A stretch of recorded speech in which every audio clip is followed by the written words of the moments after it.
Problem deyil. Oranı da düzəldəcəyik. Daxı teyin ətə düzəldəcəyik. Bu ayaqışları qaldırıb, bax, buraları dağ kimi bitişdirəcəyik.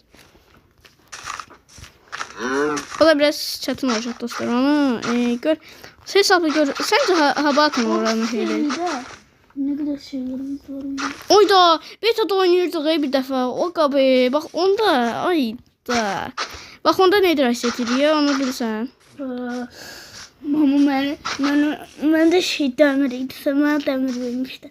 Yo, dəmir verməmişdim. Sonra nə idrak olduqdan, ha? Onu bilmirsən. Sonra oradan getdik. Yay, böyle. Mən nədən danışıram, bu nədən danışır? Ses girirdi. Sergey geldi. Sergey mən deməm, xiyar. Biraz Sergey ilə verirsən, onsuz sənin şeydən atacağım. Onu bilsən.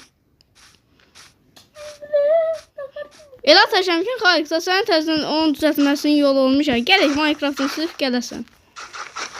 Həqqi. Yox deyil.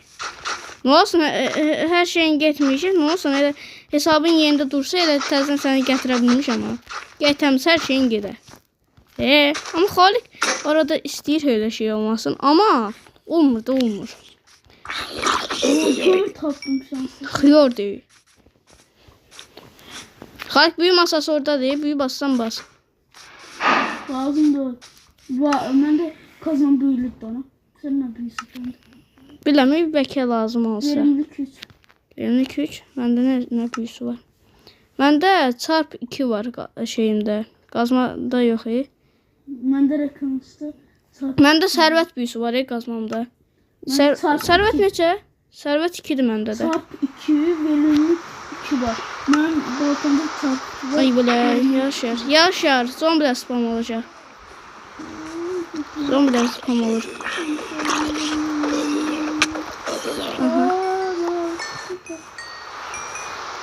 Ay gel düzələcək, gəl.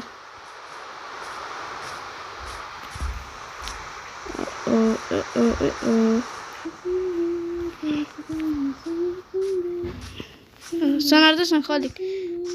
Tünel yeri dağların bir yerində. Onsuz da dağ olacaq. Bu mən tünel atacağım. Yo, uçtu bak buradan, bak buranı düzləşdirib, uçtu buradan tünel düzəltməliyik. Ölmə Xalik.